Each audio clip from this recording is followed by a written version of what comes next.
अमिताभ जी, आपसे बात शुरू करता हूं, फिर राजनीतिक मित्रों के पास चलूंगा। दोनों वास्तविकता है, जैसा मैंने आरंभ में कहा, जाति भी अपनी सच्चाई है और धर्म भी अपनी सच्चाई है। ठीक, अब कुछ महीनों के भीतर चुनाव होना है। भाजपा धर्म की छतरी के नीचे भारत की बहुसंख्यक आबादी को रखना चाहती है और विपक्ष चाहता है कि इसको करीब 6-7 हजार खांचों में विभक्त कर दिया जाए। इस सबसे बड़ी आबादी को कम से कम 6-7 हजार खांचों में विभक्त कर दिया जाए। और अगर फुर्सत में हो जाए, मान लो, हालांकि होना मुश्किल है, तो गोत्र तक चले जाओ तो करीब 20-22 हजार डिवीजन हो जाएंगे। पिछड़े में यादव में घोसी और कंवरिया, वहां तक अगर चले जाओ, गोत्र तक, उपजाति फिर गोत्र, तो लगभग 20-22 हजार से ज्यादा विभाजन हो जाएंगे। इसमें आपको क्या लगता है, किसका दांव भारी पड़ सकता है, जाति वाला या धर्म वाला? देखिए, क्या अमिताभ जी की जैसा आपने कहा कि आइडेंटिटी दो है मुख्यतः, धर्म की आइडेंटिटी और एक जाति की आइडेंटिटी है सब लोगों की, और उसमें एक भाजपा ने एक सोशियो इकोनॉमिक क्लास की भी आइडेंटिटी जोड़ दी है, तो लगभग 3 आइडेंटिटीज हो गए। अब 80% लगभग हिंदू समाज की आबादी है और 20% माइनॉरिटीज है। तो भाजपा का जो यूनिफाइड हिंदू वोट थ्योरी है वो यही है कि अगर 80 में से 50% भी मिल जाता है किसी लोकसभा चुनाव में, तो 40% वोट शेयर हो जाता है, और 40% वोट शेयर लोकसभा में बहुत ही ज्यादा होता है किसी चुनाव को जीतने के लिए। हालांकि और उसमें अभी भाजपा को लगभग 38% वोट है। अब हिंदुत्व के नाम पे, स्ट्रॉन्ग नेशनलिज्म, राष्ट्रवाद के नाम पे कई सारी जातियों को भाजपा जो है अपने छत्र छाया में, आप कह सकते हैं, जोड़ने में कामयाब रही है। आज भाजपा, जब कांग्रेस भी अपने वर्चस्व पे थी, तो उसे अपर कास्ट प्लस दलित प्लस मुस्लिम्स की पार्टी कहा जाता था, उनका सपोर्ट उसको मिलता था। आज अगर 2019 चुनाव की बात करें तो upper caste, OBC, SC, ST, चारों समाज का सबसे ज्यादा जो वोट है वो भाजपा को पड़ता है, और वो अलग अलग कारणों से पड़ रहा है। धर्म भी एक उसका कारण है, राम मंदिर एक कारण है, लाभार्थी योजनाएं एक कारण है, लोग प्राइम मिनिस्टर को पसंद करते हैं एक कारण है, बहुत सारे कारण है। अब जहां विपक्ष ने ये कास्ट सेंसस का दाव चल दिया है, तो समझने की बात यह है कि हालांकि अजीज प्रेम जी के यूनिवर्सिटी के एक सर्वे के अनुसार 55% लोग ये कहते हैं कि वो अपनी जाति के कैंडिडेट को प्रिफर करते हैं। अभी क्लास और कास्ट का इंटरसेक्शन प्लस ये ओवरआर्किंग जो हिंदुत्व का अम्ब्रेला है, उसकी वजह से काफी कॉम्प्लिकेटेड मैटर हो गया है, और सिर्फ कास्ट के बेसिस पे जो व्यक्ति है वो वोट नहीं कर रहा। ठीक बात। अमिताभ तिवारी ने जो बात कही उसमें एक मैं अपना, उन्होंने कही अकादमिक बात जो शोध से आई, वो शोध के व्यक्ति हैं, मैं एक ठेठ अपना अनुभव के आधार पर एक बात कह देता हूं। मेरे पास उदाहरण से सीखी हुई चीजें हैं, किताब पढ़ने का तो मुझे समझ नहीं रहा। जाति को अपनी जात के उम्मीदवार को वोट करते हैं लोग। भैया ये राजनीतिक लोगों से कहूंगा, जरूर इस बात को बहुत गौर से सुने, ये बात ठीक है। लेकिन मुलायम सिंह यादव और अशोक यादव जब चुनाव लड़ते हैं, मनीष सिंघवी, तो अशोक यादव को रिजेक्ट कर देती है यादव पॉपुलेशन, मुलायम सिंह को वोट करती है। क्या एक ही जात का दूसरा उम्मीदवार ढूंढ लाना तो बहुत सरल खेल है क्या? लेकिन कल्याण सिंह के खिलाफ आप 10 लोधी लड़ा देते तब भी कुछ नहीं होता। ना ना ना, जात ये देखती है कि मेरी जात का बड़ा नेता कौन है, ज्यादा जलवेदार नेता कौन है। नहीं तो अमिताभ तिवारी, बिहार में नंदकिशोर यादव और लालू यादव बराबर के नेता नहीं हो जाते। बीजेपी वालों ने नंदकिशोर यादव को भी बॉर्नवीटा खिला पिला के मजबूत किया, लेकिन कहां नंदकिशोर, कहां लालू, है ना, जात एक ही थी। उत्तर प्रदेश में एक भी यादव नेता बता दीजिए पिछले 50 वर्षों में जो मुलायम सिंह को चुनौती दे पाया हो किसी पार्टी से? नहीं। जाति ये देखेगी कि मेरे समाज की पगड़ी किसके सर है, मुझे ऐसा लगता है वो महत्वपूर्ण हो जाएगा। खैर, दीपक रंजन के पास चलूंगा। उत्तर प्रदेश के अखाड़े में जाति का परचम अखिलेश जी थामे हुए हैं, बाकी सब पीछे हैं, वो आगे हैं। दीपक बाबू, 2000, 3000, 4000, 5000, 10,000, 20,000 जातियों में बट जाए वोट तो आपको लगता है कि हमारे लिए, विपक्ष के लिए लाभ होगा, और किसी एक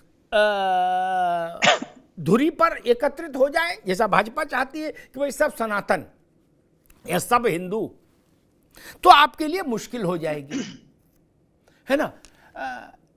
लेकिन इसमें एक प्रैक्टिकल समस्या मुझे दिखती है, वो ये कि छोटी जातियां बड़ी भागीदारी मांगेंगी टिकट वितरण में ही। अभी रिजल्ट तो बाद में आएगा, पहले तो टिकट बटेगा लोकसभा का, क्या तब मुझे लग रहा है एक चुनौती आ जाएगी।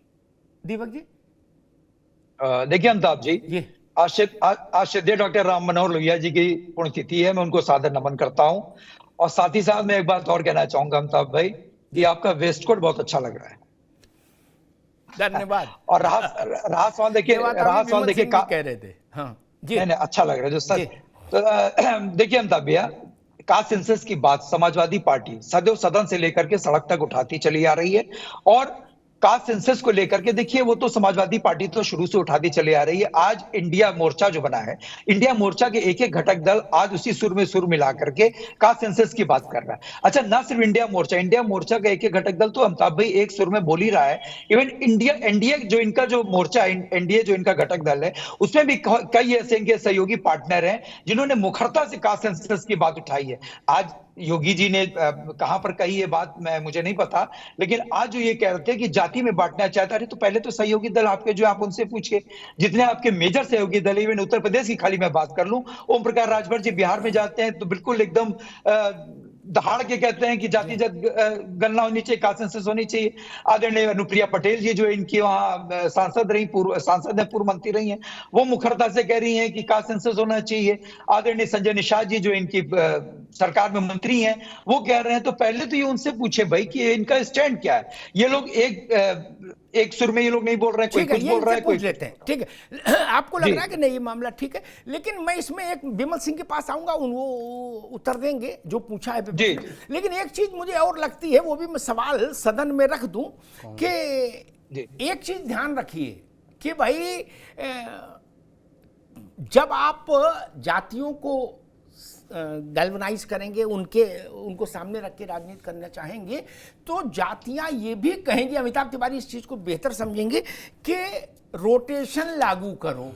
क्या पीडीए में या आईएनडीआईए में रोटेशन लागू करो। हिंदवी साहब योग्य व्यक्ति हैं, वो इस खतरनाक सवाल को जरूर समझेंगे। और रोटेशन की मांग अगर उठ गई तो सब कुछ लुट जाएगा। एक फिल्म आई थी, उसमें वो हास्य का सीन था, बोले लुट गए बर्बाद हो गए। नहीं तिवारी जी, अगर रोटेशन मांग लिया जातियों ने तो संन्यास लेना पड़ेगा बहुतों को। क्या बोले भाई आपकी भागीदारी थी, आप 6 बार रह लिए, अब पीछे हटो। नहीं, उत्तर प्रदेश में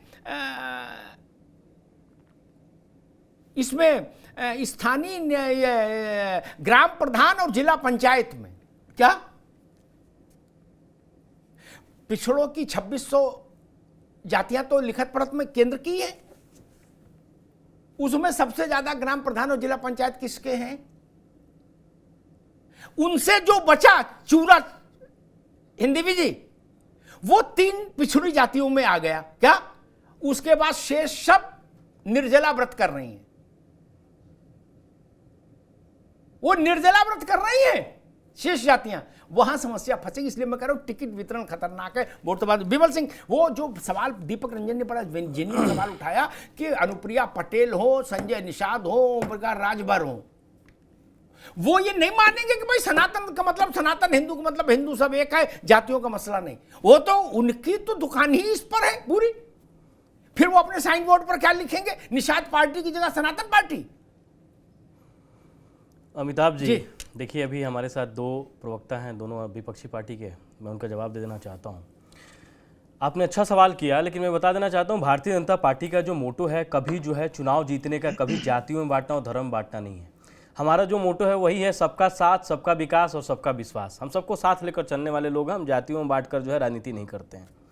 और भारतीय जनता पार्टी का एक सबसे बड़ा मोटो है जो पंडित दीनदयाल उपाध्याय जी ने दिया था, अंत्योदय। अंत्योदय का मतलब ये होता है कि अंतिम पंक्ति में बैठा हुआ इंसान, वो किसी भी जात का हो, किसी भी धर्म का हो, उसका विकास होना चाहिए। इसके बारे में भारतीय जनता पार्टी सोचती है। रही बात, अब इन्होंने कहा कि इंडिया जो है मांग कर रही है, और राहुल गांधी जी ने जो है मतलब बोला है कि जो है हमारे जहाँ जहाँ पे हमारी सरकार है, हमारी पार्टी की सरकार है, वहाँ पे हम जो है जाति जनगणना हम कराएंगे। अभी 1 साल तो नहीं हुआ अमिताभ जी, निकले थे नफरत के बाजार में मोहब्बत की दुकान खोलने निकले थे। अब क्या कर रहे हैं?